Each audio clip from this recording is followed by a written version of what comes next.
Hello ladies and gents, I'm the Beanie 101 and I'm here with another NHL Hockey Ultimate Team video. Today I've got something a little bit special. I'm going to be sharing with you 8 top tips for making very easy coins in NHL 18. These are tips that are going to be really low risk, they're super easy to do, and it means that you're going to have a steady influx of coins throughout the entirety of the year. A lot of these tips are absolutely can't miss tips to make sure that you absolutely maximize your coins. I've got 8 tips for you. Let's start with tip number 1. So first up is solo challenges. This is something that is new to the game this year, and they come in a variety of forms. The one that you should be paying attention to first and foremost are the team challenges, because they are the easiest to complete. The only objective that you have is to win a game against each of these teams, and you are going to be getting coins for them. 35,000, 10,000, 9,000, that's 54,000 coins just for beating all of these teams. But you're not only getting coins. You can see that you start on rookie level and you get progressively more and more coins. You get some free packs. You go slightly up the difficulties, you get gold plus packs. You get mini collector packs, rare packs, all the way up until the very last challenge, which is beating the Washington Capitals on Superstar, where you will get a rare player plus pack. The good thing about these challenges is that they aren't going to waste any contracts. They are completely contract free, so you can just grind and grind and grind away until you win these games out, and you're going to be getting a steady influx of coins and a lot of rare gold players to boot. I would certainly start off with the team challenges, but also worth paying attention to are the 3-star challenges as well, specifically the special teams challenges. Now these are slightly different in that you need to fit 3 different objectives, so things like scoring on a power play, taking a certain number of shots on goal, winning by a certain margin, blocking shots, having a penalty kill or power play percentage of 100%, and again the difficulty goes up, but you can see that I have grinded out every single one of these, and that's netted me several gold player packs, plus packs, rare player packs, and a lot of coins. You don't have to do all the objectives in the same game, so it might take you a game or two to do these, but just grind them out in your own time. They're 2-minute periods, so they're done in half the time that it would take you to do a normal online game, and that is going to net you, even the most basic player throughout the course of the year is going to be able to grind these challenges out and get around about 70, 80, 90, 100,000 coins just from these offline challenges. There are going to be some more solo challenges added throughout the course of the game. You can see that at the moment there's some Centennial challenges. I wouldn't necessarily recommend doing these in particular at the moment because the rewards aren't great. There's some consumable packs, and yeah, silver packs, and it's not until you get towards the back end that you just get a collectible. So these aren't really worth your time, but there may well be some challenges later on in the year which you want to jump on, and it's just fun to just grind these out and get a few coins. Tip number 2 is very, very simple. All you've got to do is log on every single day. You don't have to do a thing. It takes you 20 seconds to boot up the game, log on to Hockey Ultimate Team, and you are going to be picking up a daily reward. Once you get to 7 days, you're going to get 1,500 coins every single day for as long as you keep the streak going. Now, rough math suggests to me that if you do that every single day for NHL 18, all the way up until NHL 19 releases, you're going to be getting roughly 500,000 coins. That's a lot. That's a lot. Free coins for just several seconds. Tip number 3 is making sure that you utilize your collection to its fullest, and what I mean by that is getting rid of anything that you don't need. The thing that I find that most people build up on more than anything else, especially if you rip a lot of packs, is that you potentially get a lot of contracts. I never, ever, ever quick sell my contracts. You know why I don't quick sell my contracts when I open up packs? Because they quick sell for 80 coins. Now, you just have a quick look on the market and you can see that every single one of these contracts is going to go for roughly 250 to 300 coins. So I can stick a load of these contracts up for 200 to 250, and I am in some cases trebling, quadrupling the amount of coins that I'm getting just by not quick selling my contracts. Don't quick sell your gold contracts, sell them individually. They almost always sell. It's really, really quick to sell. Don't worry about it. Just get them on the market for an hour, and you're going to be getting coins, steady influx of coins, as many as you open packs. Tip number 4 is a tip that many people know. It's probably one of the most well-versed tips in Hockey Ultimate Team, but I am going to put a little spin on it and tell you some of the things that I do to really maximize my opportunities to pick up players on the marketplace. This is the 59th minute method. And a few of the things that you do, and most people know how to do this, look for gold rare players. I usually look for players over 1,000 coins. Oh, let's stick that in again. 1,000 coins. Let's just bump that up a little bit. And then I've got 73,000 at the moment. So let's go all the way up to 50,000. You very rarely want to spend all of your coins on one player. And you have, if you just search like this, you have an awful lot of players that you've got to get through, and also an awful lot of players, also awful lot of pages that you've got to scroll through to get to the 59th minute. I wouldn't recommend doing that. For a start, you need a very in-depth knowledge of the game to really know what players are worthwhile and what players aren't.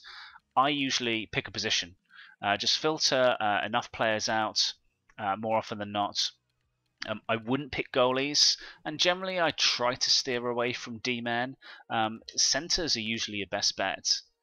So we're going to search for a center, and you can see that I can scroll much, much quicker to the 59th minute here. We're going to keep going, keep going, keep going until we hit the 59th minute.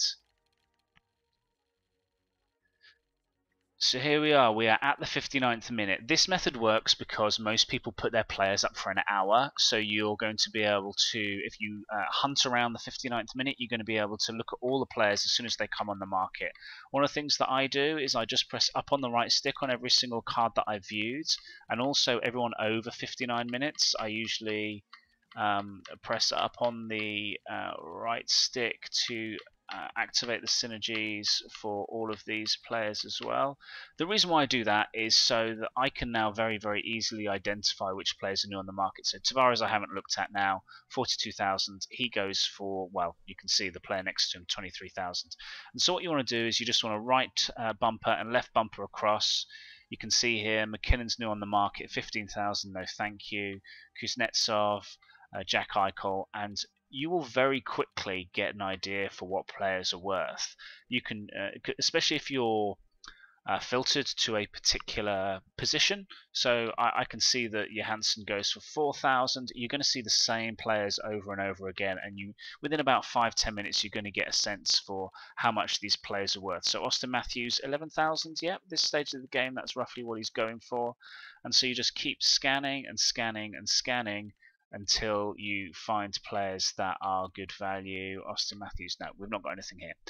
My little spin on it is using the synergies to make sure that you can jump on players as quickly as possible. You know exactly where you've got to search. But what I would also tell you to do is not just hunt on the 59th minute mark. Many players know about the 59th minute method, so it's very, very competitive. You've got to really be quick off the mark. You can't hesitate at all. You've got to know your markets.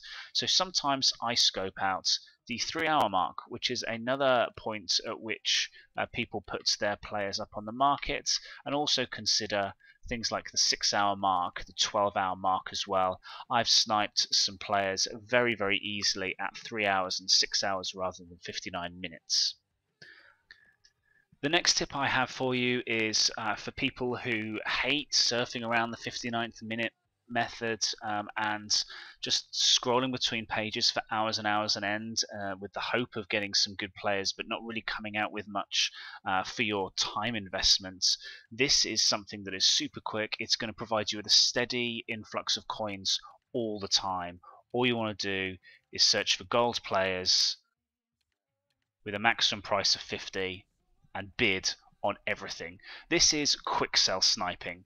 So what you want to be doing is you want to be looking at players that are probably not 85 overall, because they get picked up usually for a few coins, but anyone who's under 85, and just know what the quick sell price is. So anyone who's a common gold is going to go for quick sell for 150 coins if they are 80 or above. So if I submit a bid for Ian Cole for 100, I should be able to get a 50 profit. That's 33% profit on by quick selling. Likewise, Martinuk, just place these bids on these players. Just keep placing bids on.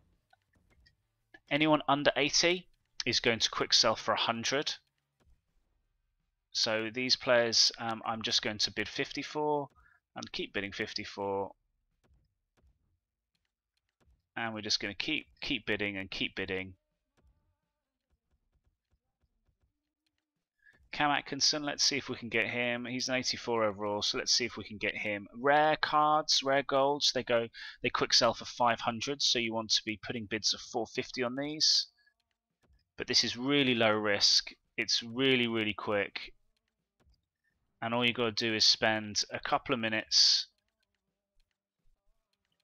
putting bids on these players. Are there any players that are... There you go.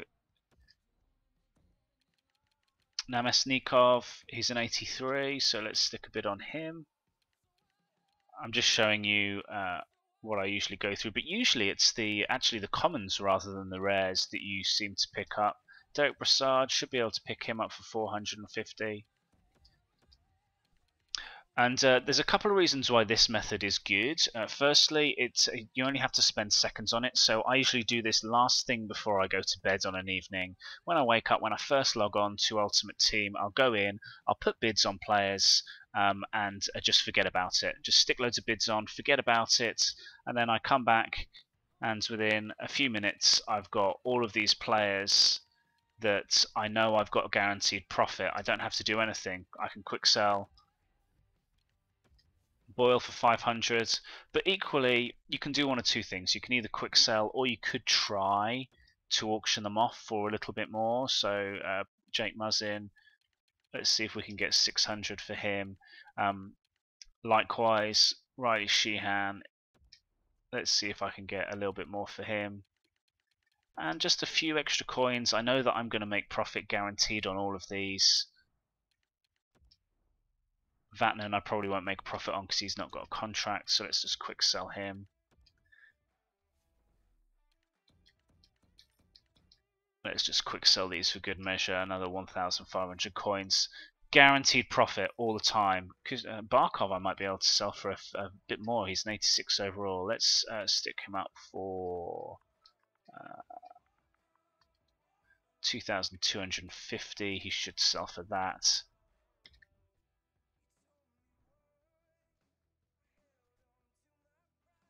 Tip number 6 is play competitive seasons. Even if you are the worst player in the world and you hate playing online, play 2 games to get ranked every round of online seasons. The reason why is because it's free stuff. It doesn't matter where you rank, even if you are the worst rank in the world, you are going to be getting something. This is very early on in the year, and you're just going to get a silver and a bronze pack as a season rewards, but you're also going to get coins. Even if you are terrible, you're going to be getting coins. If you're semi-decent at the game, then you know what? 9 rounds. Over the course of a couple of weeks, you're going to be building up hundreds of thousands of coins and loads of free packs just by playing a couple of games. You don't have to stress out about it. You don't have to worry about it too much. Play 2 games. Don't stress. Just get a rank. Get out. Don't worry about it. Pick up your free stuff. Tip number 7 is all about knowing when and where to sell and when and where to buy. This is simple market supply and demand. If there are special packs on the market, People are going to want to open packs, and as a result they're going to be dumping loads of players on the market when suppliers high, prices come down. So if you see that there's promotional packs on the market, you know that now is the time to buy players, because there's going to be a huge influx onto the market. People are going to be keen to sell, so they're going to be putting up for cheaper prices. You're going to be able to snag yourself a bargain. Likewise, you should be able to sell these players on when there are no special packs on the market. Other times to look out for is when the team of the week is announced, which I believe is a Tuesday or a Wednesday. I think it's Tuesday when Team of the Week is announced. People are going to be ripping packs when Team of the Week comes out, so again, a good time to buy. And think about your time zones as well. The most popular time to sell cards and the most popular time for auctions to expire are during peak times when more people are on the game. So sell in the evening time, US time, and try and buy cards. You may be able to pick up bargains first thing in the morning, or earlier on in during the day, and then aim to sell those cards on the evening. It's something that I've used for NHL. It's something that I've used for FIFA and for Madden Ultimate Team. Buy cards early in the day to sell in the evening, and you almost always earn a profit. Tip number 8 is just general common sense, and this goes for any sort of players that you pull out of packs, with the exception of evolution cards, which are the new Movember cards. Every single card in the game, almost without fail, decreases in value over time. So if you pull some high-end players early on in the year and you don't feel that you're going to use them, always flip them. Always flip them for coins, sell them now, and then later on in the year you'll probably be able to buy them and much better, more elite players later on in the year for the same amount of coins. Prices are almost always going to go down, so sell your top players if you're not going to be using them. And those are my tips for making coins in a very straightforward and low risk way over the course of NHL 18. I hope you found some of these tips useful. If you have, hit that like button. It really helps people find my stuff. Consider checking out my channel. It's got plenty of NHL content, including Ultimate Team and a GM, a franchise mode with the Vegas Golden Knights. Check it out if that's something that interests you. But I thank you for your time, and I'll catch you again in the next video.